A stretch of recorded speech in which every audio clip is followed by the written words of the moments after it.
فضیلت سورہ واللیل میں یہ ہے کہ رسول خدا صلی اللہ علیہ وآلہ وسلم نے ارشاد فرمایا کہ جو اس سورہ کی تلاوت کرتا ہے تو اللہ تعالیٰ اس کو اتنا عطا کرے گا کہ وہ راضی ہو جائے گا اور اسے سختیوں سے نجات عطا کرے گا اور اس کی مشکلات جو بھی ہوں گی وہ آسان ہو جائیں گے۔ امام جعفر صادق علیہ السلام نے ارشاد فرمایا کہ جو کثرت سے سورہ شمس اور سورہ لیل، سورہ ضحیٰ، سورہ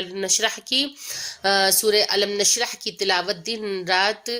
کرتا ہے تو روز قیامت اس کا ہر عضو بدن، اس کے ہر اعضا اس کے اس کام کی گواہی دیں گے، اور حتیٰ کہ اس کے بال، کھال، گوشت، خون، رگیں، چربی، ہڈیاں، تمام وہ چیزیں جو زمین سے اگتی ہیں، اور اللہ تعالیٰ ان سب کے جواب میں کہے گا کہ میں نے تم سب کی گواہی اپنے اس بندے کے حق میں قبول کی اور میں اسے ضرور اس کام کی جزا دوں گا۔ پھر اللہ تعالیٰ حکم دے گا کہ اس کو میرے بہشت میں لے جاؤ اور وہاں جو مقام